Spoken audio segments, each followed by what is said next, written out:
Андан кейін я работаю здесь благодаря шефу. Я работаю здесь благодаря шефу. Благодаря шеф болған, демек благодаря деген сөз алдына келгеніне байланыштуу, аяғына у деген окончание қосып атат.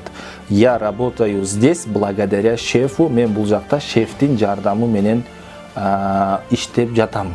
Шефтин арты менен иштеп жатам, шефтин шарафаты менен иштеп жатам деген мааниде. Я достиг успеха благодаря отцу. Я достиг успеха. Мен ийгиликке жеттим. Мен ийгиликке жеттим благодаря отцу, атамдын жардамы менен, атамдын колдоосу менен, атамдын себеби менен деп да айтсак болот. Мы остались живы. Мы остались живы благодаря Александру. Благодаря Александру. Биз Александрдын арты менен, Александрдын жардамы менен тирүү калдык.